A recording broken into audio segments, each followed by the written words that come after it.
Hello, the internet. It is Saturday, the 24th of July, 2021, and welcome back to the channel.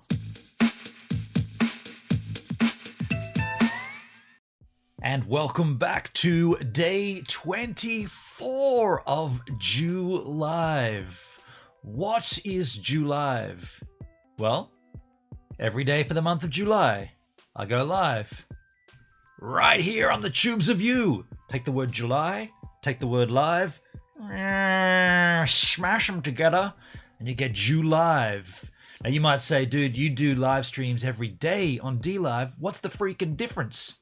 I'll tell you the freaking difference. I use all my bandwidth because I do them on YouTube in the morning and then one at DLive in the evening. And this month I've just gone through all my bandwidth, but I have a separate modem, which I'm using right now. And fingers crossed we don't drop any frames because I don't often use the Telstra one here. I only use it on the road. But here we are using into my 200 gig on Telstra. I've already used 500 gig on Optus and there is 2 more days left. It's not too bad because my contract isn't the beginning of the month to the end. It's sort of shy of the month. So in a couple of days we roll over. But the July is almost in conclusion anyway, being the end of the month. Well, how many days in July? 30 days, right? 31 days. 31 days. By the way, thank you for being here with me on the stream. Appreciate you. Appreciate those that do come over to these streams. It's been a fun time here on YouTube. I'm not going to lie. I didn't think it'd be as good as it is, but it's been very enjoyable. Had some great conversations here. And, it's different for me in the morning. Morning stream is a very different vibe for me. Typically, I've still got toothpaste in my mouth. Haven't woken up fully yet. I have checked the surf though. The surf is not on yet. As the tide goes out, there's a nor'easterly swell. There'll be a west-nor'westerly offshore wind getting quite strong. But as the tide drops and that wind picks up, that point could be on for a little lefty. So Kev, if you're watching, and Vati, Bosco Vati, my bad. Bosco's your first name. Bosco, if you're watching, hello. See you out there later on. In the chat, I see myself. Hello, the internet. And then I see Mindy. Hi, Benon. So the Olympics have started. Yes, let's talk about the Olympic freaking games. I said, hey, Mindy, yeah, they have last night, my time anyway. Smash that like button, folks. That was, by the way, that was a Stream Deck command. I didn't type that. It was all done by the Stream Deck. I've got that down pat now. And Hendrik in the house. Hello, all. Hello, Mindy, and hello, Hendrik. How you guys doing? Good to see you. Good to have you. Good to know you. It's just you three here with me, or you two. 3 in totes. And by the way, thanks for the likes. We got 3 watching and 2 upvotes. Can we, well, one of them's me, so I'm not upvoting my own stuff, but appreciate the upvotes. Much appreciation. Is anybody watching the Olympics? Anybody interested? It's like all the sports together in the one place where you can all have a great time and you can barrack for the team or the country of your descendants. You can go nuts. You can enjoy yourself. Me personally, I don't really watch the Olympics. Nothing against it. However, this is the first year ever that skateboarding and surfing, but skateboarding is in the Olympics. That is huge. That's a huge step. It's something that, as a kid, I never really had a strong opinion on. I remember there was a lot of talk about it back in the day, like, I don't know if you guys remember the Planet X games. America had X games and we had Planet X. And then we had Planet Next. Planet Next? Either way, it doesn't matter. Planet X, I remember during that era when I was really going for it, there was a lot of talk about it and a lot of coaching and a lot of institutions getting involved. And I don't want to mention names, but I definitely remember conversations between some of the heavy hitters of the era, and they were either for the Olympics, skateboarding in the Olympics really strongly, or they were really against it. I always kind of fell in the middle. I was like, I don't really care. Like, it sort of makes sense that it should be there. Like, other sports are there. Like, why is that not there? But I guess I never thought I could ever make it. Obviously, I'm not anywhere near good enough, so I never really considered that it means anything to me. But seeing that it's in the Olympics now, and seeing the level of skateboarding that I've seen in the prelims and all the footage kicking around on the internet, it's insane what's going on. Hendrik, I remember X Games. Now, do you remember the X Games? Because the X Games did come to Australia, but there must have been like some kind of naming rights issue internationally, because while the X Games was the big one, we had Planet X. Man, I remember that. Planet X used to get televised as well. So Planet X was definitely like, either it was just the Australasian version of X Games, probably owned by the same people. No, there was the Globe. What was the Globe stuff? Dude, I can't even remember. I've got all the footage of it because I skated in them. I've got all the footage sitting there. I just can't remember. There was definitely Planet X, and I feel like there was Planet Next, or the Next Games, Next. Anyway, it doesn't matter.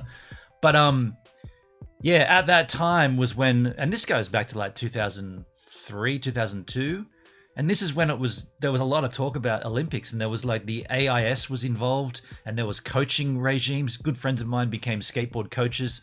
The idea was that they'd go on to coach the Olympic athletes. The way it's moved since then, I don't even know who is the Aussie coach. I'm pretty sure Kieran Woolley from up the ways here, up in Kiama, he's in the team. Actually, let me just confirm that. I want to know myself. Let's go and have a look at the Australian skateboard. I'm pretty sure Kieran Woolley's in it. He rips, by the way. Man, I skated with him a bunch of years ago when he was this big, and he was absolutely shredding. And now he's just absolutely... He'll take gold, Kieran Woolley, for sure. If he's in the Olympics, I'm pretty certain he is.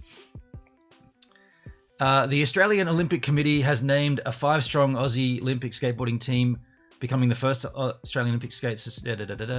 Poppy, Star Olsen, Keegan Palmer, and Kieran Woolley. Yeah. Oh, he's in Park. Yeah, cool. Oh, so it's just Park and Street. Yeah, right. Kieran Woolley, dude, he hasn't... Oh, no, subscribe up the front. Yeah, he's from Kiama, this dude. And when I skated with him, dude, he looks nothing like when he was... I mean, he's only 17. He's not old, but when I met him, he was... What are we now, 2021? I would have met him 3 years ago. He was shredding as like a little dude, like a real... And he's still little, and he's absolutely killing it. Kieran's fast facts, read more. Men's Park, Olympic debutant, that's a cool word. Year born, 2003. Isn't that funny? Because that was the year I just said that we were kicking around Planet X, trying to get our stuff together. He was born that year. That's funny. I still got toothpaste in my mouth. Like many skateboarders, it was an early love between surfing and skating that occupied most of Kieran's leisure time. Kieran's dad built him a halfpipe in his backyard when he was 10, and from there skating took over. 3 years later, Kieran was nationally ranked at age 13 after competing in the under-16s, winning King of Concrete at St Kilda, King of Concrete at St Kilda, King of Concrete Newcastle, and the Skate Park League New South Wales. In 2017, Kieran was crowned Australian Junior Bold Riding Champ. Continued success came in Open Division. At 14, he placed 6th in the Vans Continental Club Global Series. A year later, Kieran placed 4th Oceanic Continental Championships. Impressive rise of world skateboarding saw the Wollongong native named Illawarra's 2018 Athlete of the Year. 2019, during an Olympic qualifier, he broke his wrist. 3 nights after he got his original wrist cast, he fractured his other wrist. Despite this, Kieran still competed at the 2020 Australian Park National Champions in Gympie, finished runner-up while wearing 2 wrist braces. The 17-year-old will make his Olympic debut at the Tokyo Games representing Australia in men's park skateboarding. So park is like a combination of transition skating, and I guess it's sort of vert. It's a shame vert skateboarding's not in the Olympics, because that was what everybody was, well, it's what we were pushing for when we were kicking it, but it's a combination. Park is still really fun to watch, but I would have rather have seen... I thought it should have been street, park, and vert. Hendrik, I remember it as X Games. Maybe the American stuff got more publicity. So the X Games still happens, Hendrik. That's still definitely a thing in America. In fact, it was just held a week ago, the X Games. Chadsky, man, if my dad had built me a half pipe, I'd probably have become serious about skating too. Chad, everybody, when we were kids, built their own. I had like, I don't know, in total, probably 7 or 8 different ramps in my yard. That's before skate parks were a thing. Isn't that interesting, right? Like, I mean, it's interesting from my standpoint, but skateboarding was so, like, as outcast, right? Like, I remember getting heckled at school for skateboarding, like literally taunted for skateboarding. It was only one other skateboarder, Pete Ostie, Hoogen van Schnoegen van Boogen van Noogen. Ostie, if you're watching, hello. Yeah, Pete Ostie was the only other skateboarder in my school, and he was in my brother's year. So I was in year, let's say when I was in year 7, Ostie would have been in year 9, 7, 8, 9. No, he would have been in year 10. He was older than me, like well and truly out of my social group, but he was a skateboarder, and he had a vert ramp, or he had an 8-foot, and a 9-foot vert or mini. He had a lip ramp, he had a kink ramp in his backyard, and because he was in my brother's year, I got a pass in to go and skate it. So him and we got along really well because of skateboarding. And then after school finished, the age gap was irrelevant. And by the way, he's hung out down here with me and still skateboarding. And yeah, but that's interesting because as a skateboarder at school, it was like you either surfed, and even that, there wasn't many surfers at my school. There was a few. One of them, his brother owns the surf shop right here in Culburra Beach. That's kind of an intriguing little side fact, but there wasn't much surfing going on either. You were either... Man, my school was weird. It wasn't skateboarding, and it wasn't surfing, and it wasn't like there were metalheads and headbangers. It wasn't... I guess it was just a bunch of nerds, hey? What was the thing? It was like poetry and plays and stuff, which in itself is pretty rad, but no one ever went on to become an actor or an actress of any fame. But yeah, I got taunted for skateboarding. One year, we had a sleepover in the gym, and in woodwork, someone built a jump ramp for me. One of their main projects was we'll build a jump ramp and a launch ramp. And everybody brought skateboards because, you know, you got a skateboard for Christmas. But I'd been skateboarding at that point for a few years, so I could already I could do melancholies and indie grabs and stuff off a launch ramp. So for me, it was no brainer. It was just a good jump ramp session with a whole bunch of absolute kooks that some of them couldn't even ride up and like do a fakie on like a 2-foot launch ramp and go back down. And I'm blasting off big melancholies, and they took all these photos of me. And that was the one time when it was okay for me to skateboard, at that sleepover in the gym. And I remember I did acid drops off the stage where they were doing, that's right, they were doing rehearsals for plays. That's what the sleepover was for. The sleepover was, we need to, and by the way, I was in the play too. It was the 12th Night by Shakespeare. I was in that play.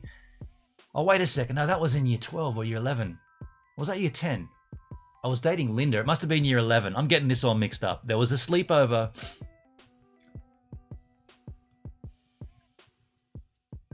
How did this happen?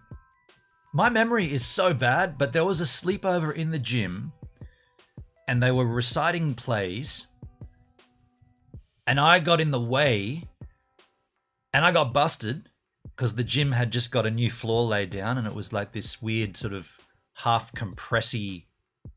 It's like timber that's got like little squares of timber made up of straight lines, and every square was on a different layout, and that was cushioned, like underneath it was like this foam stuff. So when you were running, you were still running on timber, but you got a little bit of impact, a little bit of cushioning.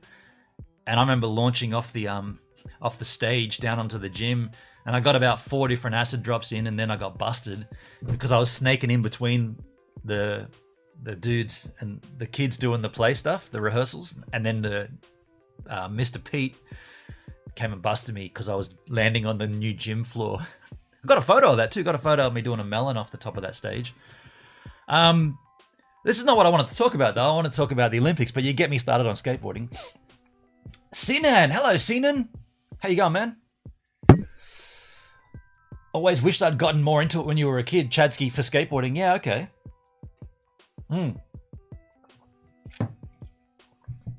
Skateboarding, yeah. And here we are looking straight at the Olympic team here. And by the way, Poppy Olsen, she used to skate. I don't really know her, but I remember seeing her at Bondi a bunch. But again, she was like super young. Yeah, look, she's 21. Rob Mack, how you doing? Hey, Gibbs and Givettes, how you going, Rob? We're just talking a little about the Olympics, and we kind of got side spiraled into talking about skateboarding. But Poppy Olsen, yeah, she's a name that's been kicking around for quite a while. She's in the Women's Park event, so she'll clean that up for sure. Oh, sorry, it's international. I was just thinking, yeah. Shane O'Neill, not a name. It's street skating, right? Men's street, yeah. I don't know much about this guy. He's from Victoria. I know his name. What was that noise? But I don't know much about this guy at all. Street skating. It's pretty cool. I mean, street skating. Can you believe it? Can you believe it? Oh, hang on. Is this the 1 minute, one sport. No, this is not it. Where's the introduction to skateboarding at the Olympics, dude? There's a it's on 7 Now. This is actually pretty good. 7 Now Olympics. If we go to sports area, I want a cookie. Can I have a cookie? Thank you. There's a little preliminary video about the sport skateboarding, and as weird as it sounds, they've actually done a pretty damn impressive job here. This was always the fear. It's in order. Yeah, this was always the fear. Yeah, this is it. So the big fear with having skateboarding represented in the Olympics was that they'd mess it up, right? When mainstream media catches onto something that's been sort of, you know, like an underground, kind of like a grassroots kind of thing, they always get it wrong. They always get it wrong. Like I remember back in my childhood watching, whenever you'd see like a tiny glimpse of skateboarding on the news, the edit would be like you'd see some dude go up the tranny, and like you'd see like the first second of an air, and then it would cut to like a dude on the street doing a 360. And it's like, dude, you literally edited out the trick and you showed him pumping up a transition, and then you cut to a 360. Like, that's two completely separate forms of skateboarding, and you've just merged them together to show skateboarding. So that was always like a giggle. Like, it's like, yeah, they're going to mess this up. They don't know. And they'd always like, they'd like talk about it, and they'd say things so bad. Like someone just did like a backside air, and they'll be like, a massive aerial stunt captured 0G gravity. And it's like, dude, that's just a backside air. So they never had, and I guess it's because they never had people that were involved in the sport inside the industry, because there wasn't an industry. It was just kids kicking around. But what they've done here on this thing, this is really quite good. Good morning, Gibbs. I just woke up. G'day, David. How you doing, man? Yeah, so if you know nothing about skateboarding, this will certainly educate you. I'm very impressed with this. Sign in? You suck. Well, that's a bit of a letdown. I do have a Brave browser which I can open, and I should be signed in on it. Damn, man. Signing in to learn about skateboarding. I'm not a skateboarder anymore. Don't you know who I am? I'm being silly, but it is kind of ironic that I've got to sign myself in to learn about a sport which I've practiced every day since I turned 11, until a couple of years ago when I turned old. Where is my mind? 7 Now.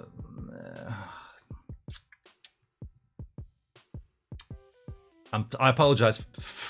403. I got a 403 from 7 Now home. What? 7 Now. I'll just type in 7 Now Olympics. I did create an account because I want to watch the Olympics on my television. I didn't think I'd have to sign in here on the screen as well. On the screen. Olympic schedule, 7 News. Not the 7 News. Give me the freaking 7 Now up. What? 7 Prime. 7 Plus is what I needed, not Now. Okay, so I'm in 7+ here. Am I signed in? I hope so. Let's go back to latest full replays, highlights, spotlight, iconic moment, Olympic woman highlights, Beijing highlights. Where's the sports' latest Tokyo minis, full replays, highlights? Nope. Aussie spotlight. Where is the sports'? Schedule, Olympics, medal tally, live, shooting, swimming, rowing, tennis, archery, basketball, blah, blah, blah, blah, blah, blah, blah, blah. Sports on today. Oh, so there's no skateboarding on today. Okay, cool. Seriously, why can't you scroll past skateboarding? Did I? Latest from Tokyo minis. Oh, here we go. Sorry, you're right. Tokyo minis. No, it's not. Full replays, highlights, Aussie spotlight. I want to just see the sports listed. Here we go. Add to your watch list. That's a bit misleading. It doesn't say sports. It says add to your watch list. So let's take a look here. Cycling, equestrian, gymnastics, handball. Handball is fun to watch. Skateboarding. Okay, check this out. Right there. Okay, so I can't pause it and stop it, but I won't. But right there, when you just see that opening graphic of the guy doing the backside 180 kickflip, that is clean. That's obviously CGI from a live action capture, and it looks good. It is the thing, and it's presented well. I think they've done a great job here. I'm going to watch it again from the start, and I won't stop it this time. It's only 3 minutes long. Years it's been frowned upon, and you kicked out of every place you wanted to try to learn. And now it's an Olympic sport where you can practice your ollies and your grinds, and you can show off your talents on slopes. Just think about it, right? The kids, literally, Kieran Woolley, this kid that I've met, I know, he would have been booted out of every single place in Kiama skateboarding on the streets. And now, well, he's not in street, he's in park, but now he's representing the country to do those grinds and those ollies. I love it. It's imagine now after the Olympics. Imagine if Shane O'Neill, the guy street skating, imagine if he gets booted from a spot in the city skateboarding. You'd be like, dude, you can't kick me off these stairs. I'm a fucking Olympian.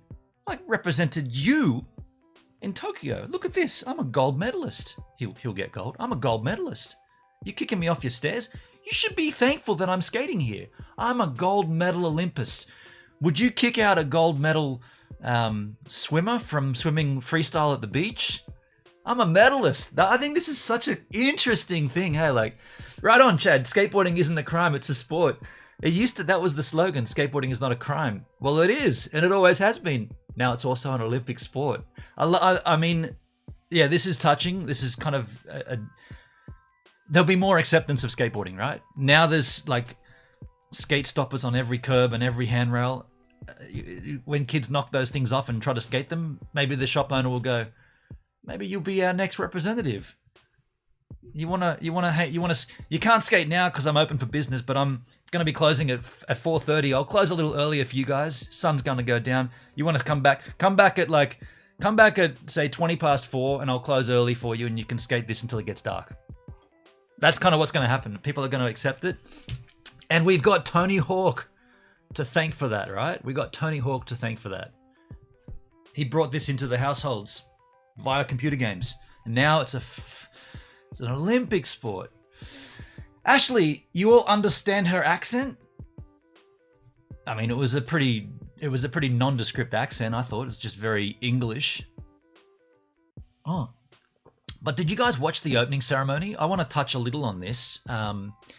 There were some countries that were not masked up. Did you notice that? Did anybody watch the opening ceremony? I mean, I was busy here last night doing some stuff, and I had the opening ceremony on live television, like over the air live television or digital.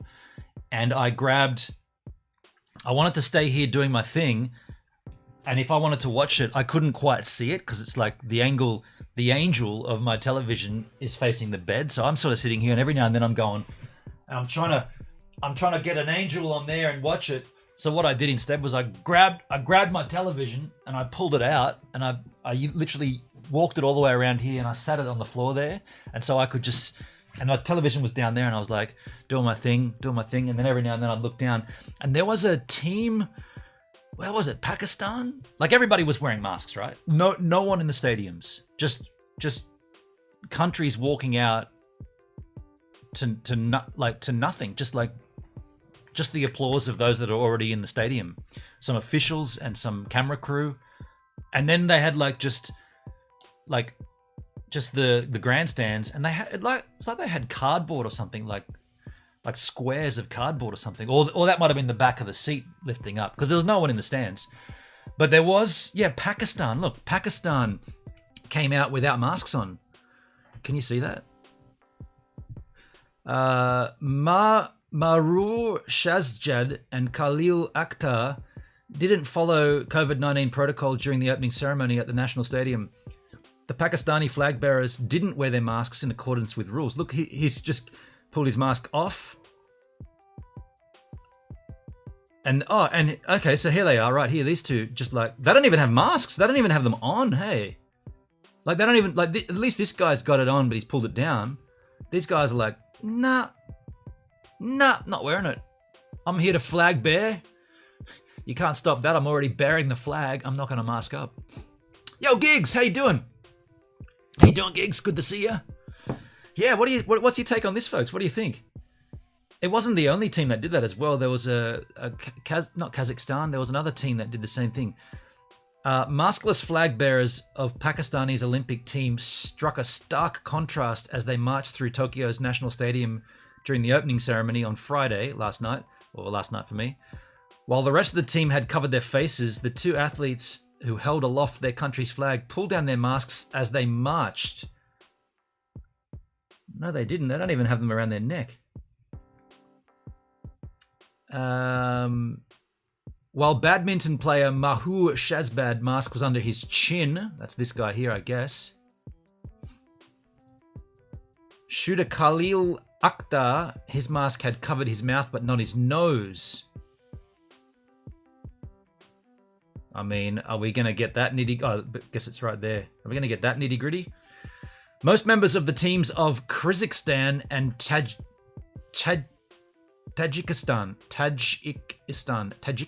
were also seen at the ceremony with bare faces. Can you guys say that word? Can you even see that? Kyrgyzstan and Tajikistan. Kyrgyzstan. That's pretty obvious. Oh, it's not obvious, but it's Kyrgyzstan and Tajikistan. According to Tokyo 2020 playbooks and COVID-19 countermeasures, presenters and volunteers are required to wear masks at all times. Additional podium modules will be placed between gold and silver, so social distancing on the podium. Wow, that's going to be strange. Athletes will stay on their own podium during the entire duration of the ceremony. There'll be no group photo. Will there be a placement of the... How will they put the medal on their neck? There must be a robot that comes out and goes, "You are gold." Bang. After much debate of the fate of the Tokyo Olympics thanks to the COVID-19 situation, the Games were finally declared open on Friday as fireworks kickstarted at the National Stadium in Japan. With the emergence of COVID-19, many athletes had to train for the showpiece event in isolation. This was the highlight during the opening ceremony. By the way, that works in favor of skateboarding. Skateboarding is a solo pursuit, not a team pursuit, so that makes no difference to skateboarders.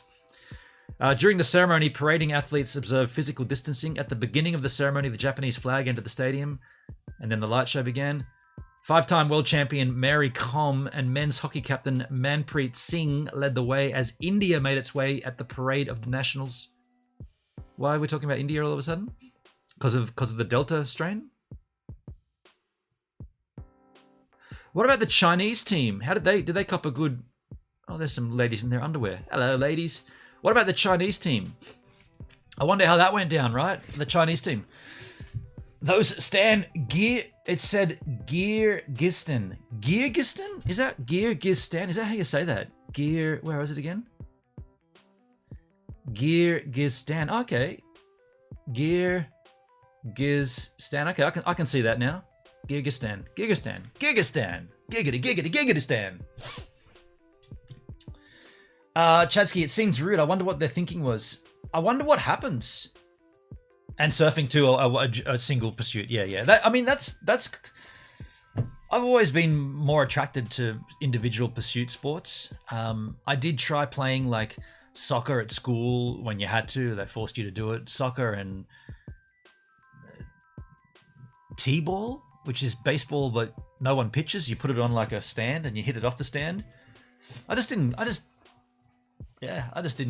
gel with it. I could throw myself off a set of stairs, but I just didn't like. Oh, cricket! Yeah, cricket. I got forced to play cricket because we lived next door to an international cricket star.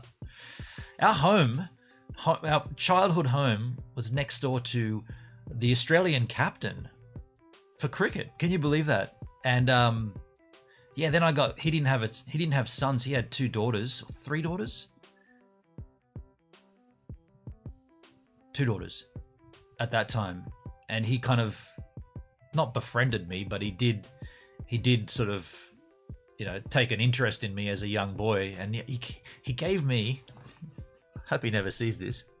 John Dyson, his name, by the way. Go and search John Dyson, Australian cricket captain. He gave me gloves, like cricket gloves, that he wore in some major tournament. I threw them away. They were in the garage, in just a pile of crap in the garage for so long, and eventually I was like, I'll just chuck them in the bin. Yeah, John Dyson. I'll put his. Let's have a look. Let's have a look. John Dyson cricket. Yeah, this guy. Here's our neighbor, my neighbor growing up. I thought that was going to go to the Wikipedia page. Jeez, he looks old.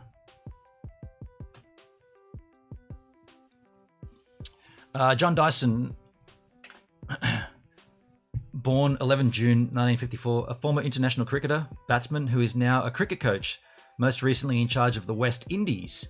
He played 30 test matches and 29 one-day internationals for Australia between 77 and 84. He did not enjoy as much success as international levels as he did at first-class level. In first-class matches, he scored nearly 10,000 runs with an average of 40. So he was pretty dang good, huh? Dyson is probably best remembered for his catch of the century at the SCG West Indies versus Australia on 5th of January 82, when he caught Sylvester Clarke in the outfield over his head at a 45-degree angle to the ground, running backwards. What the hell? We got to find that. Let me just find that on the tubes of you. Timsky. G'day, Timsky. How you doing, man? We're just on a bit of a side spiral here, talking about John Dyson. He still lives there. From the vault, catch of the century. From Flying Lynn. Nathan Lynn. I guess I got to put catch of the century, Dyson. John Dyson, catch of the century. Is there footage of it? There's got to be footage of it, right? Australian legend Adam Gilchrist talks about his childhood memories of John Dyson's catch. Tell me there's footage of this. We grew up in regional New South Wales, but had grandparents in Sydney, just in the eastern suburbs. So you got it there, Rob Mac. Cool. If this isn't it, I'll grab that. And once a year attend a match at the SCG. So action. Here we are in the players' tent after rather relaxing win over the West Indies. Well played, guys. Sylvester and John Dyson. That catch all those years ago. What comes back to mind when you finally see each other here, Johnny? Well, I've always wondered what went through Sylvester's mind when he actually hit the ball. On the boundary, I said to Greg Chappell before the over, I've got to move back because he hits them far enough. He said, oh, no, he might top edge it, stay in. He took that screamer down in front of the hill in the test match. It's in the air, it's going out towards Dyson, he's running back, he's under it. What a great catch! Wow. That's one of the best outfield catches you will ever see, John Dyson. A tremendous performance. I obviously thought... That's pretty impressive. I mean, you can't see the ball at all in the footage because 1990, but that's impressive. Test match. It's in the air, it's going out towards Dyson, he's running back, he's under it. What a great catch! Gosh, That's one of the best outfield catches you will ever see, John Dyson. A tremendous performance. I obviously thought it was going to come to me, but I didn't realise how far away it was. So it's a good chance to find out what the batsman thought. So what do you think, Sylvester? Well, when I hit it, I got a good whack on it. I thought it was going to 6, but then I saw Dyson give it the all. A bit too far for a start. May have misjudged it or perhaps had a problem picking it up. Wow. But in the last fraction of a second, took a tremendous leap into the air and pulled in an absolute blinder. That's a cracker, isn't it? The luckiest catch you've ever seen in world cricket. So yeah, I think that was the luckiest one I ever seen. A very delighted bowler rushes out to congratulate. That catch was so exciting. So yeah, it's funny little things that stick out in your mind, but that's something that just really flourished my love affair with cricket. Magnificent goalkeeper's catch. Yeah, pretty impressive. So the story there, we were reading about John Dyson. Do we want to continue reading about it? I don't know if we do. I mean, he's got a lot of history there. First class debut, test debut, test sides, third stint test sides, 1983, 84, 88 references. So nothing else except for his cricket. I mean, he's not known for anything else, right? He was sacked as the coach of the West Indies on 13th of August 2009. Okay. Yeah, but the story there is that he was my neighbor for my entire childhood, and because he didn't have a son at that point, he does have a son now, and this is before his son was born. Yeah, he took a little liking to me, I suppose, as a young boy, and yeah, he gave me some. I mean, hopefully it wasn't anything to do with that crap, right? His catch of the century stuff. I mean, he didn't have gloves on there, but he gave me these gloves. And I remember leaving them in the garage, just dust and cobwebs. And at some point it was like, we got to clean up the garage. And I was like, I'm just chucking these out, hey. And he was really nasty to me one year. Really nasty. There was a, I should bring out the photos. I made a ramp. I had heaps of skateboard ramps in my yard. And, this is a funny story because, so I built a bunch of ramps, and one of them I built like an 8-foot vert ramp right on the edge of almost the edge of a cliff, if you like a tiered garden level. There was like a 7-foot drop on one side, then there was a level, then there was a wall, and I made this ramp in the space there. And I should bring up photos of it. And he complained. He came over the fence and said something like, he said it to my father. He said, I hope this thing meets all the council codes and regulations. So the idea was that I'm calling the council and telling them that you're building, or your son's building, an unauthorized or unapproved structure. And it was a good vert ramp, the biggest one I'd ever built, probably 8 foot high, probably 21 feet wide, 8 feet flat. Had an extension. The extension we put on the wrong side too. The extension was on the cliff side, so it was even higher on the cliff side. Yeah, and the thing is, because he complained to the council, it got torn down before it ever got finished. And the irony is that I then made a smaller one, which was under the fence height, so he couldn't complain. And well, this is a few years later. By then, his son that was born was old enough to start skateboarding. And his son used to skateboard the ramp. So his dad complained about me building a ramp, and then his son kicked in with age and started skateboarding. And when I remember leaving, when I left in 1996 to go and live in Perth, his son was like building jump ramps and quarter pipes in their driveway and skateboarding heaps. And I was like, I remember going over to him saying, your dad was a prick to me about skateboarding. He was probably just upset you didn't share his love for cricket. Probably, hey. And I saw, so I went to Perth in 1996, and I remember coming back. So from Perth, I went to England. Then I went Perth again. Then I went New Zealand, Canada.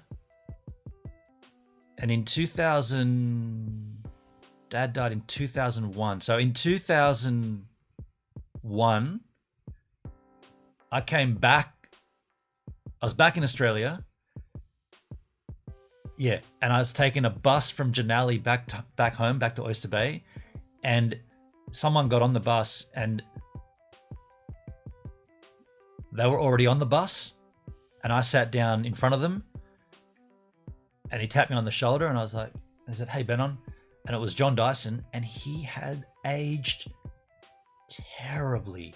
He looked nothing like from 1996, I guess is the last I saw him when I was living in Oyster Bay.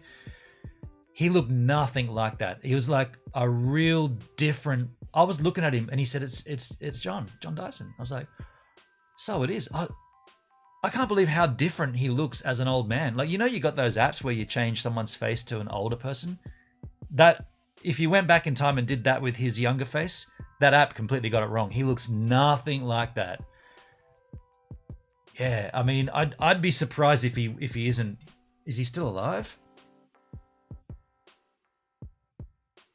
He's still alive. Yeah, look, I mean, well, there's no death notification here. Yeah, age 67. Whoa.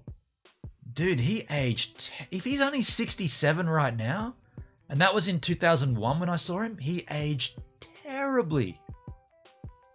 Far out, man. That's... Born in Cogra, yeah. Wow, yeah, that's a side story I never thought I'd tell. I never even thought about it, to be honest, but... Well, either way, folks, Olympic Games are upon us. If you're interested in skateboarding, it's in the Olympic Games. I strongly recommend checking out the Australian team in park. I'm not really so interested in street, but I'll take a look at it. But Kieran Woolley is your guy from Kiama, a few suburbs up the way here. He's representing Australia in men's park skateboarding. Not today. I think the first skateboarding starts tomorrow. Highly recommend you check it out. And if you enjoyed it, going to try catch the surfing. Chad, see, that's the thing. I don't know if I'm going to watch the surfing. I'll watch the finals and stuff. I don't know if I'm going to watch the heats and everything. I probably should follow. I mean, I'm too busy out there blowing up Culburra Beach to you know, I got things to do here, man. If Owen Wright's going to just do the Olympics, I got to take up his slack and I got to go out and blow up Culburra Beach. So I don't know if I'll have time to watch the Olympics surfing. Hey, folks, thanks for being here. See you yahoos tomorrow for the stream skis. Yeah, skis. Cheers, Azizkis.